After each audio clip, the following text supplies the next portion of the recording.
Salve, salve, moçada que me acompanha no canal Geografia com Dalisson Barros. Na aula de hoje, abordaremos a temática dos tipos de rocha e, em seguida, partiremos para a resolução de algumas questões de vestibulares sobre o assunto. Nesse sentido, o primeiro exemplo são as rochas magmáticas ou ígneas. E como o próprio nome sugere, são rochas formadas pela solidificação do magma. Todavia, essa solidificação do magma pode ocorrer tanto internamente quanto externamente. Quando a solidificação ocorre no interior da crosta, como no caso do granito, que vocês podem observar na imagem, o processo de resfriamento do magma é mais lento, o que permite a cristalização dos minerais à medida que ocorre a solidificação.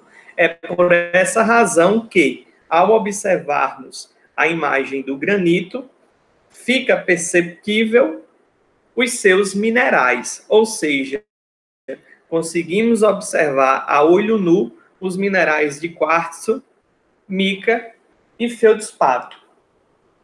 Essas rochas formadas nesse processo são denominadas plutônicas ou intrusivas. São exemplos desse tipo de rocha: o granito em si, que vocês observam na imagem, os gabros, e esse tipo de rocha comumente é utilizado na construção civil. As que se consolidam na superfície da Terra são denominadas rochas vulcânicas ou extrusivas. Nesse caso, temos o exemplo do basalto na imagem, que está relacionado a um processo de extravasamento do magma, que ao chegar na superfície, transforma-se em lava e ao resfriar-se, transforma-se em rocha. Nesse caso, uma rocha magmática ou ígnea extrusiva. Nesse caso, há acelerado o processo de resfriamento, o que praticamente elimina a formação de cristais grandes. Por isso, que ao observarmos a imagem do basalto, não conseguimos visualizar a olho nu os seus minerais. Dessa forma, eles tornam-se visíveis somente com equipamentos apropriados. Nesse sentido, é necessário levarmos a rocha para o laboratório, fazer a análise, fazer as lâminas, e microscopicamente é que é possível, que se torna possível a observação desses minerais. Em relação ao segundo exemplo, as rochas sedimentares são formadas pelo acúmulo de fragmentos de rochas que são transportados pelos ventos ou pela ação da água das chuvas até os rios, que por sua vez os levam para o fundo de lagos e oceanos, como a gente consegue observar na imagem. Na imagem é perceptível um delta de um rio, ou seja, uma foz em formato de delta, e nessa área onde está a foz em delta, conseguimos observar os sedimentos que se acumulam como se fosse uma espécie de ilhas, ou seja, formam-se diversos canais, e esses canais trazem do continente em direção aos mares e oceanos o sedimento. Lá, nessa área, os fragmentos vão se depositando em camadas. Ou seja, nesse sentido, nós conseguimos observar camada se sobrepondo a outra camada, assim sucessivamente. É assim que se formam, por exemplo, os terrenos cobertos de areia, como os das praias. Esses sedimentos, eles vão se acumulando ao longo do tempo. Obviamente, isso não acontece do dia para a noite. Ou seja, estamos falando aí de uma escala do tempo geológico, que gira em torno de milhões a milhares de anos. Então, a camada de cima, ela exerce pressão sobre as camadas de baixo, compactando-as. Ou seja, se observarmos a seta, ela está mostrando justamente isso. Essa pressão acaba por agrupar e cimentar os fragmentos e endurecer a massa formada. Ou seja, o peso de uma camada que se sobrepõe à outra gera uma pressão e essa pressão compacta, ou seja, é como se fosse uma forma de cimentar os sedimentos e transformá-los em rocha. São exemplos de rochas sedimentares. Aí eu tenho o arenito, que é uma alusão aos sedimentos, aos grãos, às partículas de areia. Eu tenho que lembrar do argilito, eu faço uma alusão à argila. O siltito, que está relacionado à lama síltica. O calcário, que está relacionado a esqueletos, carapaças e conchas de animais aquáticos ricos em carbonato de cálcio. E o terceiro exemplo são as rochas metamórficas, que são formadas em decorrência de transformações sofridas por outras rochas, em razão de alterações nas condições de temperatura e de pressão, normalmente associadas à presença de vulcanismo. Nesse momento, a gente se remonta à imagem e consegue observar que, na imagem, temos uma área de colisão de placas, e nessa área de colisão nós temos os dois fatores principais para o metamorfismo das rochas, ou seja, eu tenho uma espécie de estria, ou seja, as dobras nesse pacote rochoso mostrando a pressão que ele está sofrendo, e num segundo momento nós temos o magma percolando, ou seja, infiltrando na camada rochosa, causando esse metamorfismo oriundo das altas temperaturas. Nesse sentido, temos que entender que, para que haja um metamorfismo, eu tenho que ter essas duas condições. E qual é o melhor exemplo? O melhor exemplo são as áreas onde há a presença de vulcanismo. Lembrando, rochas metamórficas estão relacionadas a transformação, é só lembrar, metamorfismo relaciona-se à transformação. E quando eu falo de transformação de rochas pré-existentes, eu estou dizendo, estou dando um indicativo de que nesse pacote, o que for de rocha magmática e o que for de rocha sedimentar vai se transformar em outra rocha. Vou dar exemplos. Um granito, que é uma rocha magmática intrusiva, sofrendo essas condições de temperatura, de altas temperaturas e pressão, pode dar origem a um gneiss, que é uma rocha metamórfica. Um calcário, por exemplo, que é uma rocha sedimentar, sofrendo altas temperaturas e pressão, pode dar origem a um mármore. Sedimentos de argila, nessas condições, pode passar pelo metamorfismo e dar origem à ardósia. E em relação aos fragmentos de quartzo, em relação aos quartzos, eu posso ter aí a formação do quartzito, que configura-se também como uma rocha metamórfica. Bom, nesse sentido, eu preparei uma tabela resumo, para que possamos recapitular os conceitos que foram discutidos, assim como os exemplos de rochas que foram elencados. Em relação às rochas magmáticas ou ígneas, recapitulando, são rochas formadas pela solidificação do magma, quando a solidificação ocorre no interior da crosta. As rochas são denominadas de plutônicas ou intrusivas. As rochas que se consolidam na superfície da Terra são denominadas vulcânicas ou extrusivas. Exemplo de rocha plutônica ou intrusiva magmática: granito. Exemplo de rocha vulcânica ou extrusiva, magmática, basalto. Em relação às rochas sedimentares, são as rochas formadas pela decomposição de detritos, ou seja, dos fragmentos de outras rochas, pelo acúmulo de sedimentos de origem orgânica. Nesse sentido, pode haver nessas camadas restos de vegetais, animais e algas.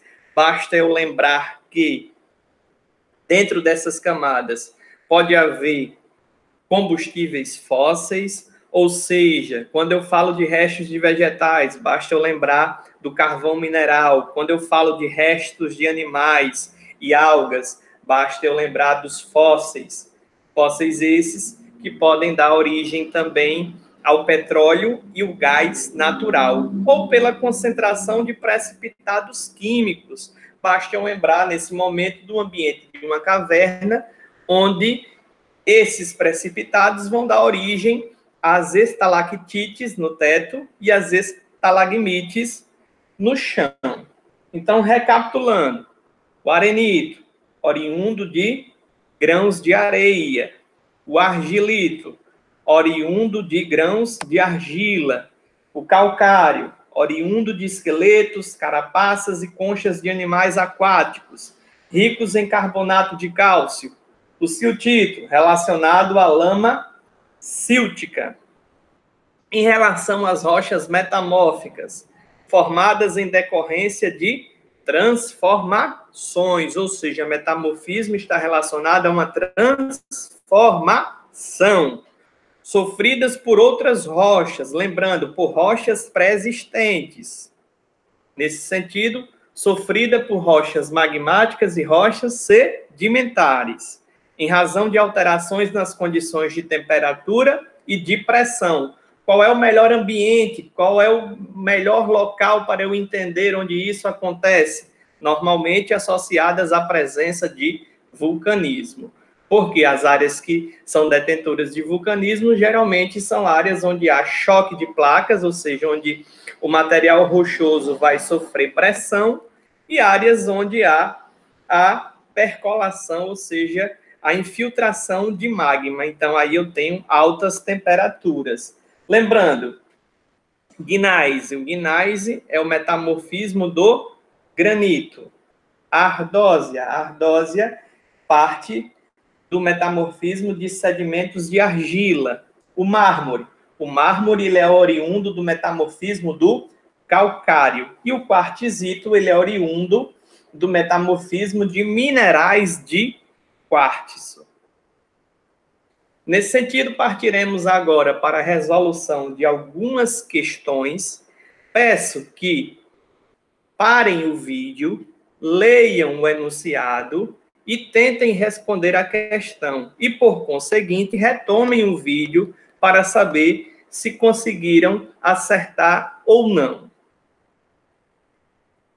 A questão diz: analise as descrições a seguir, considerando os tipos de rocha, seus processos de formação e ambientes de ocorrência. 1. Estas rochas podem ser formadas por processos diagenéticos e a partir dos fragmentos de outras rochas. Nesse sentido, a rocha que se forma do despreendimento de fragmentos de outras rochas são as rochas sedimentares. 2. Rochas desse tipo podem se formar lentamente no interior da Terra, a partir do resfriamento do magma. Se fala de resfriamento do magma, eu só posso entender que essa rocha é uma rocha magmática ou ígnea. Todavia, o seu local de formação é interno. Então, nesse sentido, eu tenho uma rocha magmática ou ígnea intrusiva ou plutônica. 3. Estas rochas podem se formar a partir dos processos de metamorfismo. Então, já disse tudo. Rocha que se forma por processo de metamorfismo só pode ser rocha metamórfica. Sofrida por outros tipos de rocha, ou seja, rochas pré-existentes. Assinale a opção que relaciona corretamente os tipos de rochas às suas características. Acertou quem marcou a letra B. Segunda questão.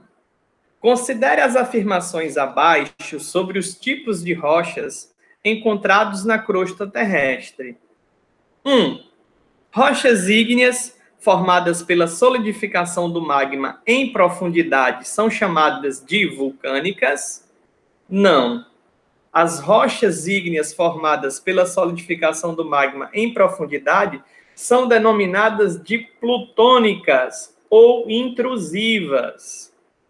Cuidado, preste atenção. 2. Rochas sedimentares são formadas a partir da deposição e da litificação de fragmentos de outras rochas da superfície terrestre que sofreram intemperismo e erosão?